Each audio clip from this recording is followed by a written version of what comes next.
नमस्कार मंडळी, स्वागत आहे तुमचं पूजा अँड रुधो व्लॉग या आपल्या चॅनलवर. मंडळी, आपण सर्वजण वर्षभर बाप्पाची वाट पाहत असतो. साधारणपणे ऑगस्ट किंवा सप्टेंबरमध्ये येणाऱ्या गणेशोत्सवाची धामधूम आपल्याकडे असतेच.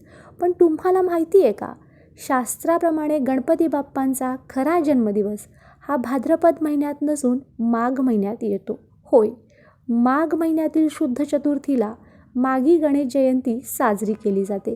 ह्यावर्षी गुरुवार 22 जानेवारी 2026 रोजी माघी गणेश जयंती आहे. ह्या दिवशी केलेल्या पूजेचे फळ इतर कोणत्याही चतुर्थीपेक्षा 1000 पटीने जास्त असते असे मानले जाते. आजच्या ह्या व्हिडिओमध्ये आपण पाहणार आहोत गणेश जयंती आणि गणेश चतुर्थीमधला फरक काय आहे, गणपती बाप्पांचा जन्म कसा झाला याची पौराणिक कथा, बाप्पांची घरच्या घरी शास्त्रोक्त विधिवत पूजा कशी करायची. तसंच जर तुमच्या लग्नात, नोकरीत, आरोग्यात काही अडचणी असतील तर ह्या दिवशी कोणते साधे पण प्रभावी उपाय करावेत. त्यामुळे व्हिडिओ शेवटपर्यंत नक्की बघा. चला तर मग पालहाळ न लावता व्हिडिओला सुरुवात करूया. गणेश जयंती आणि गणेश चतुर्थीमधील फरक. बऱ्याच भक्तांचा गोंधळ होतो की आपण 2दा गणपती का बसवतो, तर ह्याचे उत्तर आपल्या पुराणामध्येच आहे. पहिला फरक म्हणजे भाद्रपद महिन्यातील चतुर्थीला, जी आपण 10 दिवस साजरी करतो. त्या दिवशी गणपती बाप्पांची प्राणप्रतिष्ठा पृथ्वीवर झाली होती, म्हणजे ते लोकांच्या भेटीला आले होते असे मानले जाते. दुसरा फरक म्हणजे माघ महिन्यातील शुक्ल चतुर्थीला, जी आता 22 जानेवारीला आली आहे. ह्या दिवशी साक्षात गणपती बाप्पांचा जन्म झाला होता, म्हणूनच याला गणेश जयंती असं म्हणतात. महाराष्ट्रात, कोकणात आणि काही भागात याला माघी गणपती म्हणून मोठ्या उत्सवात साजरे केले जाते. याला वरद चतुर्थी किंवा तिलकुंद चतुर्थी अशीही नावे आहेत. वरद म्हणजे वरदान देणारी, त्यामुळे या दिवशी मागितलेले कोणतेही वरदान बाप्पा रिकाम्या हाताने परत पाठवत नाहीत. आता वळूया ह्या दिवसाच्या मुख्य आकर्षणाकडे, ती म्हणजे बाप्पांच्या जन्माची कथा. पद्मपुराण आणि वराह पुराणात ह्याबद्दल एक सुंदर कथा आढळते. एकदा कैलास पर्वतावर देवी पार्वतीने स्नानासाठी जाण्यापूर्वी आपल्या अंगाच्या उटीपासून आणि घामापासून एका देखण्या बालकाची मूर्ती बनविली.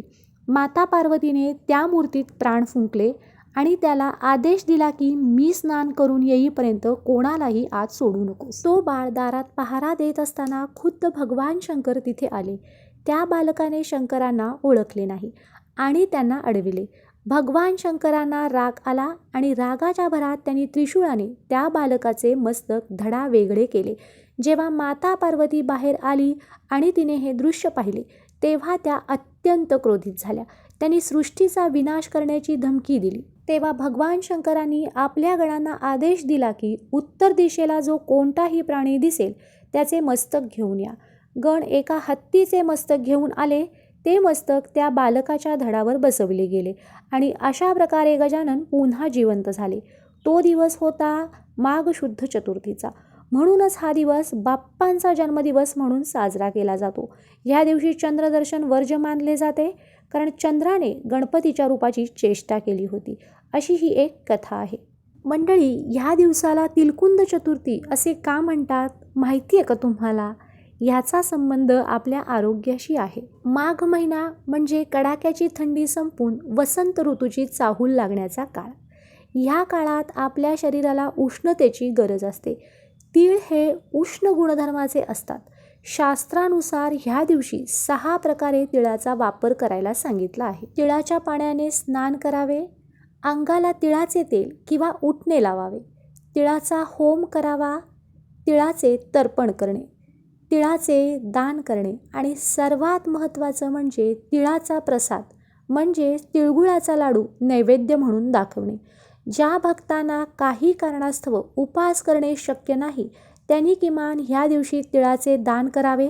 ह्यामुळे पापमुक्ती मिळते असेही मानले जाते. आता पाहूयात घरच्या घरी शास्त्रोक्त पूजा कशी करायची ते. सकाळी लवकर उठावे, आंघोळीच्या पाण्यात थोडे तीळ टाकून स्नान करावे, स्वच्छ वस्त्र परिधान करावे, घरातील देवासमोर एक चौरंग मांडा, चौरंगाभोवती छानशी रांगोळी काढा, चौरंगावर लाल वस्त्र अंथरा, समई प्रज्वलित करून घ्या आता लाल वस्त्रावर तांदळाची रास काढून त्यावर गणपती बाप्पांची मूर्ती किंवा फोटो ठेवा. जर तुमच्याकडे धातूची मूर्ती असेल तर अथर्व शीर्ष म्हणत पाण्याने आणि पंचामृताने अभिषेक करा. जर मातीची मूर्ती असेल तर फक्त फुलाने पाणी मूर्तीवर शिंपडा. बाप्पाला शेंदूर खूप प्रिय आहे. अनामिका बोटाने बाप्पाला शेंदूर लावा. त्यानंतर 21 दुर्वांची जुडी व जास्वंदीचे फूल अर्पण करा. दुर्वा वाहताना इदम दुर्वादलम ओम गम गणपतये नमः हे मंत्र म्हणा. या दिवशी मोदकासोबतच तीळ आणि गूळ ह्यांचा नैवेद्य अत्यंत महत्त्वाचा आहे. पूजा झाल्यावर गणपतीची आरती करा आणि त्यानंतर 108 वेळेला ओम श्री गणेशाय नमः या मंत्राचा जप करा. व्हिडिओच्या महत्त्वाच्या भागात आपण पाहणार आहोत की वेगवेगळ्या समस्यांवर ह्या दिवशी काय उपाय करावेत. ज्यांचे लग्न ठरत नाही आहे त्यांनी ह्या दिवशी गणपती बाप्पाला हळकुंडाचे 5 गाठोडे अर्पण करावे आणि सोबतच गूळ आणि खोबऱ्याचा नैवेद्य दाखवावा. मुलांना अभ्यासात यश मिळविण्यासाठी या दिवशी त्यांना स्वतःच्या हाताने गणपतीला 5 जास्वंदाची फुले आणि 5 लाडू अर्पण करायला सांगा. यामुळे बुद्धी तल्लख होते. कर्ज झाले असेल किंवा पैसा टिकत नसेल तर माघी गणेश जयंतीला एका लाल कपड्यात थोडे धणे आणि गुळाचा खडा बांधून ती पोटली बाप्पांच्या चरणाशी ठेवा. पूजा झाल्यानंतर ती पोटली आपल्या तिजोरीत ठेवा. घरात सतत कटकटी होत असतील तर ह्या दिवशी गणपतीसमोर तुपाचा दिवा लावून 21 वेळेला गणपती अथर्वशीर्षाचे पठण करावे. तर मंडळी, अशा प्रकारे तुम्ही येणारी माघी गणेश जयंती साजरी करू शकता. बाप्पा हा भक्तीचा भुकेला आहे, त्यामुळे तुम्ही किती महागडी पूजा करता ह्यापेक्षा किती मनापासून करता हे महत्त्वाचे आहे. तुम्ही या गणेश जयंतीला काय नैवेद्य बनवणार आहात? मोदक की तिळाचे लाडू? हे मला कमेंट करून नक्की सांगा. तुमच्या काही शंका असतील तर त्याही विचारा, मी उत्तर देण्याचा नक्की प्रयत्न करेन. हा व्हिडिओ माहितीपूर्ण वाटला असेल तर लाईक करा, शेअर करा हा व्हिडिओ तुमच्या मित्रपरिवारासोबत, जेणेकरून त्यांनाही या शुभ दिवसाचा लाभ घेता येईल.